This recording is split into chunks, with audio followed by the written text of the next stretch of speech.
Hello student, आज हम topic करेंगे ट्रांसलेशन। ठीक है। ट्रांसलेशन एक्चुअली रिलेटेड है प्रोटीन सिंथेसिस से। देखो, हमने रेप्लिकेशन कर लिया, डीएनए फॉर्मेशन कर लिया, रेप्लिकेशन के अंदर ट्रांसक्रिप्शन के अंदर आरएनए सिंथेसिस कर लिया। अब जीन एक्सप्रेशन के लिए क्या बचा है? Last topic translation. ठीक है। ट्रांसलेशन मतलब प्रोटीन सिंथेसिस करना। प्रोटीन सिंथेसिस का मतलब सीधा सा है कि अमीनो एसिड की पॉलीपेप्टाइड चेन फॉर्मेशन करना, और वो किसके अंदर होता है? ट्रांसलेशन के अंदर। तो डेफिनेशन क्या है? It is a process by which the sequence of nucleotide present in the mRNA is translated into sequence of polypeptide chain। ठीक है, कि जो mRNA के पास जो सीक्वेंस प्रेजेंट होती है उसके अकॉर्डिंग पॉलीपेप्टाइड चेन एक सीक्वेंस फॉर्मेशन करना, वो कहलाएगा ट्रांसलेशन। ठीक है। तो सीधी सी बात है, इसके अंदर mRNA की इन्वॉल्वमेंट होगी। ठीक है। पॉलीपेप्टाइड चेन फॉर्मेशन करनी, इसका मतलब tRNA होगा। और राइबोसोमल फैक्ट्री कौन होता है? RNA। ठीक है। RNA प्रोटीन फैक्ट्री होता है। ठीक है। जो मतलब जिसके ऊपर जिसके हेल्प से अमीनो एसिड मिलेगी, जिससे रॉ मटेरियल प्रोवाइड होता है। कहाँ कर होता है? साइटोप्लाज्म के अगर होता है। ठीक है। कौन सा राइबोसोम्स यूज होंगे? इसके अंदर 2 यूनिट्स होती हैं, 60 एंड 40। ये लार्जर होती है, स्मॉलर। ठीक है। 3 to 5 चलता है। अगर प्रोकैरियोट की बात चल रही है तो प्रोकैरियोट के अंदर क्या हो जाएगा? ये 50 एंड 30s। क्लियर। और mRNA की स्ट्रैंड होती है इसमें, जिसमें मतलब हमें क्या मिलती है? कोडोन मिलती है, सेंस स्ट्रैंड मिलती है, जिसकी हेल्प से tRNA इसके ऊपर फिट होता है। ठीक है। tRNA इसके ऊपर एक्ट करेगा। और tRNA की साइट क्या होती है? tRNA की साइट होती है AUG। ठीक है। AUG के ऊपर मतलब ये साइट, मतलब जो इनिशिएशन कोडोन होता है वहाँ पे जाके फिट होगा। क्लियर। तो इसी के अकॉर्डिंग हमें सारे टॉपिक करने हैं, मतलब हमारा जो ट्रांसलेशन है वो करना है। तो इंट्रोडक्शन के अंदर यही बात है कि राइबोसोम्स, मतलब राइबोसोम्स की हेल्प से प्रोटीन सिंथेसिस करते हैं। इसी वजह से राइबोसोम्स को क्या कहा जाता है? Protein factory. उसके अंदर हमारा इन्वॉल्वमेंट है RNA, mRNA, tRNA की। ठीक है। मतलब mRNA क्या प्रोवाइड करता है? एक कोडिंग स्ट्रैंड प्रोवाइड करेगा। ठीक है। और उसके ऊपर मतलब इनिशिएशन कॉम्प्लेक्स बन के हमारे पास क्या फॉर्मेशन बनेगा? AUG initiation complex. इसके ऊपर क्या आएगा? tRNA आएगा। ठीक है। मतलब tRNA की भी इन्वॉल्वमेंट है, tRNA। ठीक है। और इसके साथ साथ tRNA से पहले इसके ऊपर क्या लगेगी? स्मॉलर यूनिट लगेगी। ठीक है। देन लार्जर यूनिट, फिर इसके अंदर tRNA लगेगा, और tRNA से बाद में क्या होगी? प्रोटीन सिंथेसिस होगी।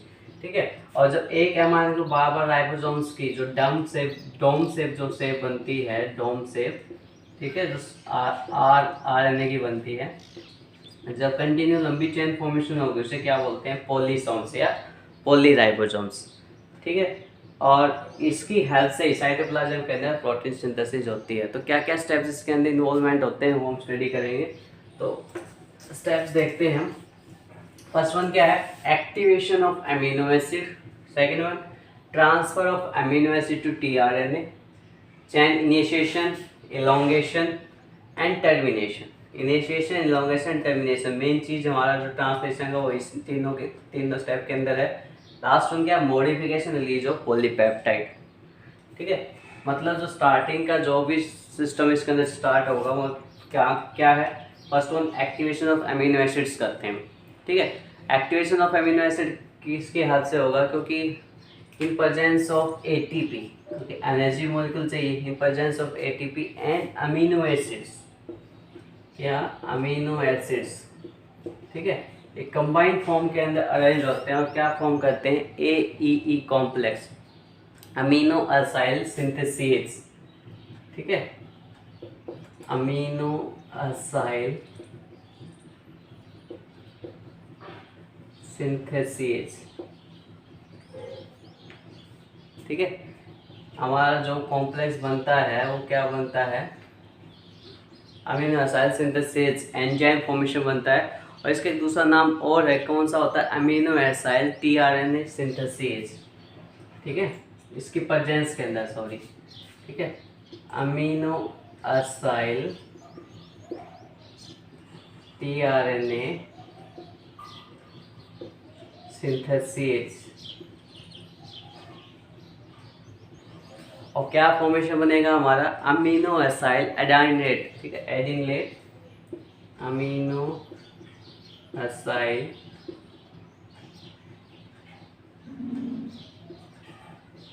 एडिनलेट, ठीक है। और प्रायोफॉस्फेट, साथ में क्या बनेगा हमारा प्रायोफॉस्फेट, प्रायोफॉस्फेट, ठीक है। और इसके लिए जो इनिशिएशन कोफैक्टर की बात करते हैं इनिशिएशन की मतलब एक्टिवेशन ऑफ अमीनो एसिड्स की, तो कोफैक्टर हमारा होगा मैग्नीशियम, ठीक है।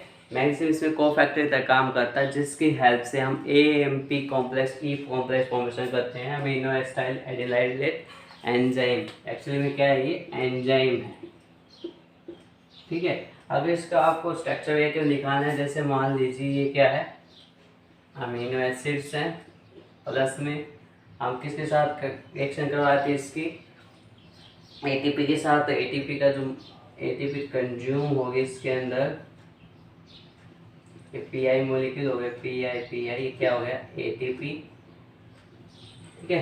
चैन के ऊपर क्या आएंगे हमारे एंजाइम्स आएंगे, कौन सा है अमीनो एसिड tRNA सिंथेसिस, ठीक है। और हमारा कॉम्प्लेक्स बनेगा, किसका कॉम्प्लेक्स बनेगा, एक फॉस्फेट मोलिक्यूल पर हमारे क्या बन गया, एक एंजाइम बन गया, ठीक है। प्लस में 2PI हो मतलब प्रायोफॉस्फेट, प्रायोफॉस्फेट गया और ये हमारा जो क्या बन गया अमीनो एडिनाइलेट एंजाइम बन गया, ठीक है। मतलब एक्टिवेशन ऑफ अमीनो एसिड यहाँ पे हो चुका है, clear. Next one, transfer of amino acid to tRNA, ठीक है। तो नेक्स्ट स्टेप हमारा क्या है, transfer of amino acid to tRNA। इसमें क्या है, जो एंजाइम कॉम्प्लेक्स हमें बोला है तो मतलब स्पेसिफिक tRNA के साथ ज्वाइन होता है, रिएक्ट करता है, हम ये बोल सकते हैं। कौन सा एंजाइम हमारा फॉर्मेशन हुआ है, अमीनो एसाइल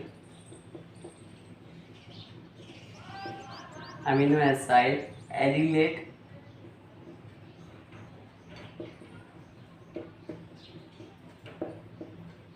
ठीक है। Amino acyl Adelaide enzyme complex जो हमारा बना है, ठीक है, जिसको हम ऐसे लिख सकते हैं अमीनो एसिड्स, ठीक है, AMP, ठीक है, अमीनो एसाइल एडिलेट प्रायोफॉस्फेट, ठीक है, प्रायोफॉस्फेट ई कॉम्प्लेक्स, ई का मतलब एंजाइम कॉम्प्लेक्स, ठीक है। React with specific position, react with specific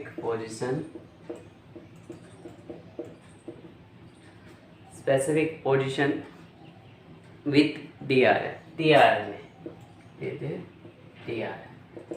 tRNA की स्पेसिफिक साइट के ऊपर मतलब रिएक्शन करता है, जिसके हम अगर साइट की बात करेंगे तो CCA होती है tRNA की वो साइट जहाँ पे आता है, ठीक है। अब यहाँ पे क्या होगा, thus amino acid transfer to, thus amino acids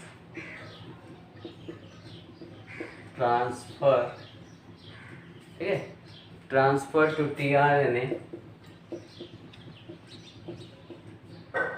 and the enzyme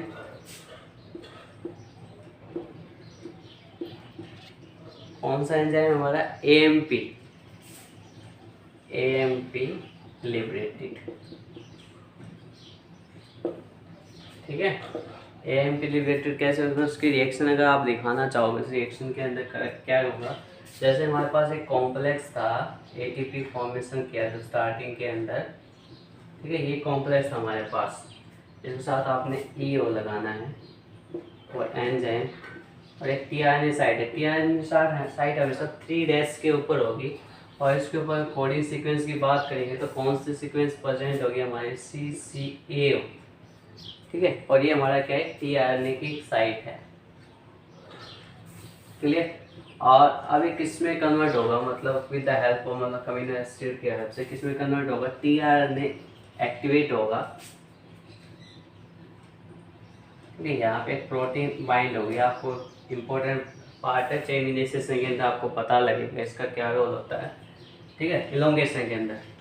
और ये हमारी इसके साइट होगी CCA, प्लस में हमारे पास क्या बनेगा ATP एजिटीज बाहर निकलेगा, प्लस में एंजाइम बाहर निकलेगा, ठीक है, एक रिएक्शन हम ये मतलब फॉर्म कर सकते हैं इसके हिसाब से, according to transfer of amino acid to TRN. Clear. Next step, chain initiation, important step है। क्या होता है चेन इनिशिएशन के अंदर? ठीक है, तो चेन इनिशिएशन की बात ये है कि हमारे पास जो कोडोन स्ट्रैंड मिलती है, मतलब किसका कोडिंग, हमारे पास mRNA की स्ट्रैंड होती है, mRNA स्ट्रैंड। ठीक है, mRNA स्ट्रैंड के ऊपर एक कोडोन स्ट्रैंड होती है, आपने स्ट्रक्चर पढ़ा है, टेम्पलेट स्ट्रैंड होती है।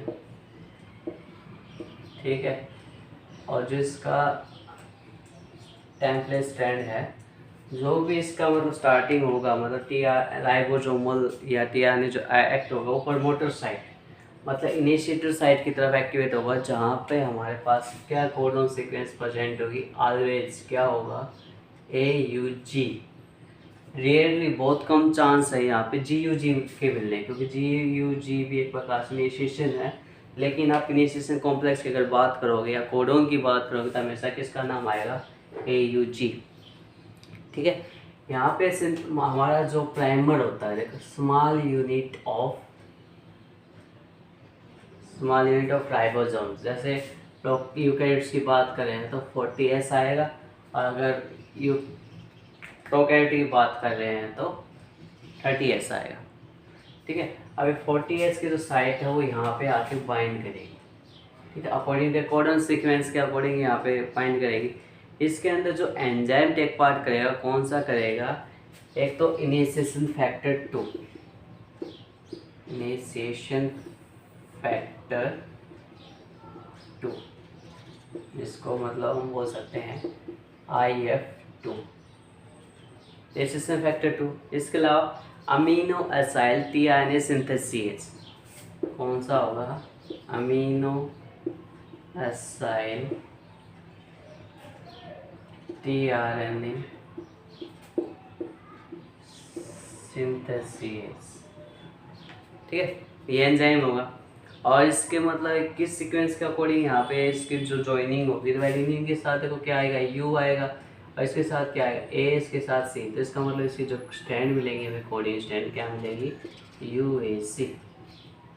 ठीक है, या हम बोल सकते हैं जो टीआरएनए इसके साथ बाइंड होगा उसकी कोडोन क्या मिलेगी हमें, जो एंटी कोडोन साइट होती है ना, कोडोन साइट होती है टीआरएनए की, उसकी जो साइट मिलेगी वो क्या मिलेगी, UAC।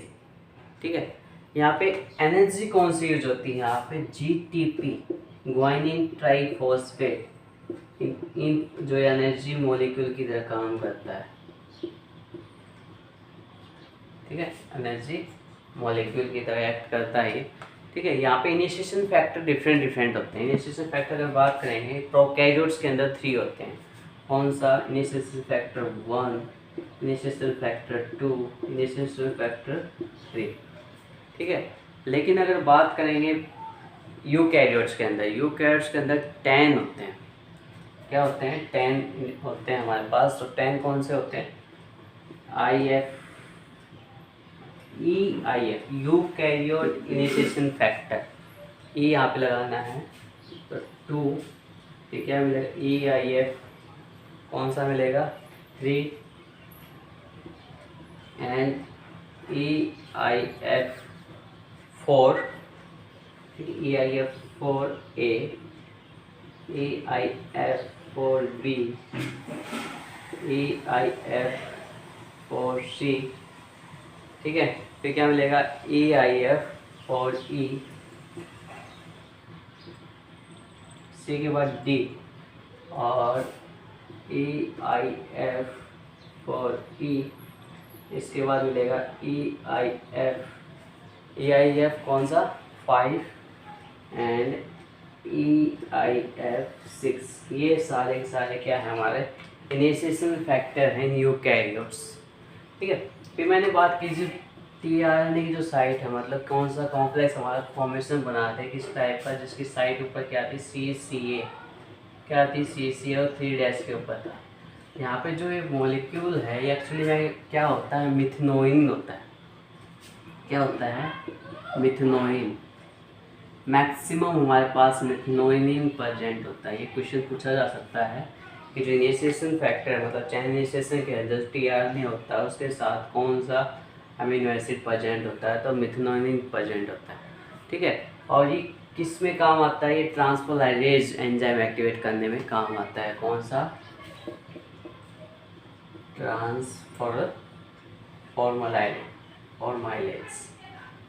ट्रांसफॉर्माइलेज। ठीक है, इसमें काम आता है। नेक्स्ट स्टेप हमारा क्या है, elongation of polypeptide chain. Next step elongation of polypeptide chain. ठीक है, इलोंगेशन ऑफ पॉलीपेप्टाइड चेन के अंदर क्या होता है, एक्चुअली में तो स्टार्टिंग में जो हमारे सिस्टम कॉम्प्लेक्स बन गया, ठीक है, मतलब हमारा टीआरएनए बाइंड कर गया, हमारा अमीनो एसिड का जो टीआरएनए फॉर्मेशन बना है जिसके पास मिथोनिन बाइंडिंग मतलब मिथोनिन अमीनो एसिड प्रेजेंट है पॉलीपेप्टाइड चेन के रूप में। तो इनिशिएशन फैक्टर यहाँ पे क्या आया, UAC। ठीक है, बाइंड कर गया टीआरएनए। ठीक है, अब इसको प्रमोट करना है। इसके पास दो साइट होती है, प्रमोटर साइट और ए साइट, मतलब amino acid site. Promoter site A site, promoter site A site, ऐसे मतलब सभी राइबोसोम्स के अंदर प्रेजेंट है, क्योंकि एक पॉलीसोम बनती है, पॉली राइबोसोम्स की चैन बनती है एमआरएनए के ऊपर। ठीक है, अब इनिशिएशन फैक्टर था हमारा जो सिंथेसाइज हुआ पॉलीपेप्टाइड ट्रांसफेरेज एंजाइम की हेल्प से 1 अमीनो एसिड और टीआरएनए बना, 1 अमीनो एसिड बन गया स्टार्टिंग में। ठीक है, अब नेक्स्ट प्रोडक्ट हमारे पास CCC है, तो इसके अकॉर्डिंग में क्या बनेगा यहाँ पे GGG। ठीक है, क्या सीक्वेंस आएगी हमारे पास, GGG। ठीक है, यहाँ पे इसका मतलब क्या है, एक अमीनो एसिड की और बाइंडिंग साइट आएगी और यहाँ पे क्या बनेगा, amino acid 2। Amino acid 2 tRNA activation site के ऊपर हो रहा है। ठीक है, और ये जो पेप्टाइडल फॉर्मेशन हो रहा है तो किसके हेल्प से हो रहा है, ड्यू टू बाइंडिंग, मतलब बाइंडिंग की हेल्प से। कौन सी, पेप्टाइड बॉन्डिंग। ठीक है, पी साइड के ऊपर मानते हैं COH होता है, तो अमीनो एसिड साइड के ऊपर NH2 होता है। ठीक है, और इसका H और इसका OH क्या निकल, वाटर के फॉर्म में निकल जाएगा, तो पेप्टाइड बॉन्डिंग हमारी बनेगी NH। ये हमारी क्या है, पेप्टाइड बॉन्डिंग, और जो अमीनो एसिड्स के अंदर प्रेजेंट होती है पेप्टाइड बॉन्डिंग। ठीक है, और इसको मतलब इनिशिएट अगर मान लें कौन कर रहा है, तो पेप्टाइडल ट्रांसफेरेज जो एंजाइम है वो इसको क्या कर रहा है, इनिशिएटिव कर रहा है, मतलब बॉन्डिंग फॉर्मेशन करने में हेल्प कर रहा है। ठीक है, अब नेक्स्ट मान लो हमारे पास से आगे अभी अमीनो एसिड 2 बन गया और यहाँ पे फर्स्ट हमारा, जब नेक्स्ट पे जाएंगे नेक्स्ट स्टेप के अंदर, तो क्या होगा, जो फर्स्ट जो बना रहा है ट्रांसलोकेशन हो जाता है। ठीक है, ट्रांसलोकेशन हो जाएगा यहाँ से दूसरी तरफ के ऊपर, ट्रांसलोकेशन मतलब यहाँ के जो अमीनो पेप्टाइड इसके पास ट्रांसलोकेशन हो गया, और डाईपेप्टाइडल। ठीक है, किसके हेल्प से, डाईपेप्टाइडल, पेप्टाइड का जो बॉन्डिंग फॉर्मेशन थी उसी हेल्प से बना सकते हैं पेप्टाइड। ठीक है, डाईपेप्टाइडाइल की हेल्प से मतलब दो एक बॉन्डिंग फॉर्मेशन बनेगी, मतलब हमारी एक पेप्टाइडल चेन इनिशिएटिव होनी स्टार्ट हो जाएगी। ठीक है, और जब नया टीआरएनए आगे बाइंड करेगा उसके लिए नई सीक्वेंस है, जैसे मैं बना देता हूँ GUG बना देता हूँ, तो इसकी क्या बन जाएगी, GCAC। ठीक है, अभी आगे बाइंड कर रहा है, इसका मतलब 3rd अमीनो एसिड आएगा, और ऐसे मतलब 4th 5th 6th ऐसे आते रहते हैं, ट्रांसलोकेशन होते रहेंगे, जिसकी वजह से हमारी जो चैन है वो इलोंगेशन होती रहेगी। और इलोंगेशन किस फॉर्म, जैसे टीआरएनए इसके ऊपर ही कंटिन्यू इलोंगेशन होती रहेगी अमीनो एसिड की साइड के ऊपर। क्लियर, ये हमारा इलोंगेशन हो रहा है यहाँ पे। अब इलोंगेशन तो चलो ठीक है हमारा हो गया कि, लेकिन किस एंजाइम की हेल्प से हो रहा था ये भी आपको पता होना चाहिए। तो प्रोकैरियोट के अंदर ट्रांसलोकेज एंजाइम प्रेजेंट होता है। ठीक है, जिसे इलोंगेशन फैक्टर G भी बोलते हैं, फैक्टर G ओनली। ठीक है, और किसकी प्रेजेंस, मतलब इसका एनर्जी मॉलिक्यूल कौन होगा, GTP, guanine triphosphate. Energy provide कौन करेगा, ग्वाइनिन ट्राइफॉस्फेट। क्लियर, अब इसके बाद आता है हमारा जो नेक्स्ट स्टेप है वो क्या है, termination of peptidyl chain. Elongation के बाद क्या आता है, टर्मिनेशन ऑफ पेप्टाइडल चेन। अब टर्मिनेशन होना है, तो टर्मिनेशन होना है इसका मतलब क्या है, जो कोडिंग सीक्वेंस है वो चेंज हो जाएगी इसके अंदर। ठीक है, और कोडिंग सीक्वेंस किसकी हेल्प से होगी, जो टर्मिनेशन कोडोन की हेल्प से। और टर्मिनेशन कोडोन हमारे कौन कौन से होते हैं वो बता देते हैं। ठीक है, कौन से होते हैं termination codon? UAA। 3 termination codon होते हैं, UAA, दूसरा वाला UAG, थर्ड वन UGA। ये सीक्वेंस है, जहाँ भी आपको दिख जाए UAA, इसका क्या नाम है? ऑपर। इसका नेम कर रखे हैं, इस दूसरे क्या नाम? एम्बर। ठीक है, और थर्ड वन का क्या है? ओपल। ये नेम दिया हुआ है। ठीक है, अगर ये सीक्वेंस अगर कहीं पे आ रही है, इसका मतलब क्या है? टर्मिनेशन होगा। ठीक है, क्यों होगा टर्मिनेशन? क्योंकि ये नॉनसेंस ट्रेंड होती है। नॉनसेंस ट्रेंड बोलते हैं या इनको स्टॉप कोडन बोलते हैं। स्टॉप कोडन मतलब सीधी सी बात है, ये टर्मिनेशन करेंगे। जैसे हमारे जो लास्ट सीक्वेंस थी हमारे पास, सी की लास्ट सीक्वेंस थी, इसके साथ पॉलीपेप्टाइड की चेन फॉर्मेशन हो रही थी हमारी। ठीक है, अगर मान लो हमारे पास यहाँ पे आ गया UAA, इसका मतलब टर्मिनेशन फैक्टर एक्ट करेगा यहाँ पे, मतलब नई चेन इनिशिएट ही नहीं होगी। ठीक है, नई चेन इनिशिएटेड नहीं होगी तो यहाँ पे क्या एक्ट करेगा? Dissociation factor. डिसोसिएशन फैक्टर, और जो हमारी चेन है वो क्या हो जाएगी? टूट के अलग हो जाएगी। ठीक है, और जो RMR राइबोसोमल RNA वो भी अलग हो जाएगा, tRNA वो भी अलग हो जाएगा, और हमारा जो mRNA वो भी अलग हो जाएगा। इसका मतलब सीधी सी बात ये है, जो हमारा इनिशिएशन कॉम्प्लेक्स बना था अमीनो एसाइल एडेनाइलेट, जो एंजाइम बनाता है अमीनो एसाइल tRNA सिंथेसिस, जो कॉम्प्लेक्स बनाता है, एंजाइम बनाता है, वो ब्रेक डाउन हो जाएगा। और तो ब्रेक डाउन होने का ही मतलब क्या है? Termination of polypeptide chain. ठीक है, अब पॉलीपेप्टाइड चेन हमारी बन चुकी है, तो पॉलीपेप्टाइड बन चुकी है, अब इसका क्या करना है? मॉडिफिकेशन करना है। ठीक है, मॉडिफाई करना है इसको।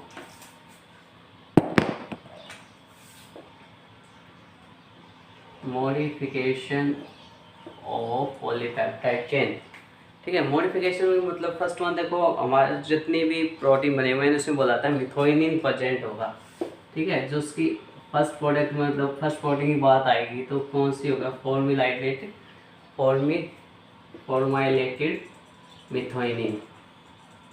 ठीक है, क्या प्रेजेंट होगा? मिथोइनिन प्रेजेंट होगा। और ये हमेशा सिंथेसाइज किस स्ट्रैंड के ऊपर होती है ये भी आपको पता होना चाहिए। 5 to 3 होती है mRNA के ऊपर, 5' to 3'। ठीक है, इनिशिएटिव ऑफ प्रोटीन्स, तो 5' to 3' होती है। तो फॉर्मुलेटेड मिथोइनिन हमारे पास प्रेजेंट होता है, तो इसको रिमूव करना है। इसको रिमूव किसके हेल्प से करेंगे? विद द हेल्प ऑफ, मतलब डीफॉर्मुलेटेड करना है हमें, डीफॉर्मुलेटेड करना है इसको, मतलब इसको रिमूव करना है फॉर्मुलेटेड को with the help of deformylase. Last में एस लगा दो, एंजाइम बन जाएगा। ठीक है, या फिर इसकी जगह एक और एंजाइम है जिसका यूज करते हैं, एक्सोपेप्टाइडेज। एक्सोपेप्टाइडेज। ठीक है, इस एंजाइम की हेल्प से हम इसका क्या कर सकते हैं? ब्रेकडाउन फॉर्मेशन करते हैं। ठीक है, अब हमारे पास जो पॉलीपेप्टाइड चेन थी वो क्या कर सकती है? अपने स्ट्रक्चर फॉर्मेशन करती है।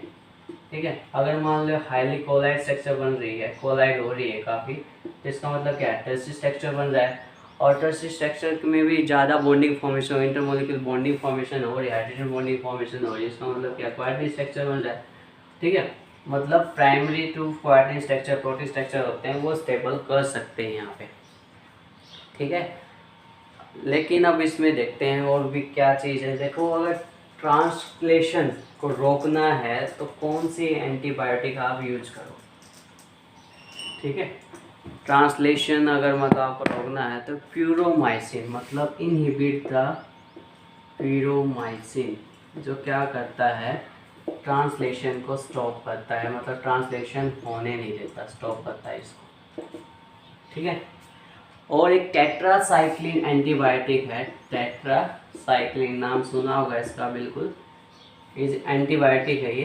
ठीक है, क्या काम? Which inhibit the binding of, which inhibit the binding of amino acyl tRNA, amino acyl tRNA to किसके साथ? Ribosomes during protein synthesis, ribosomes during protein synthesis.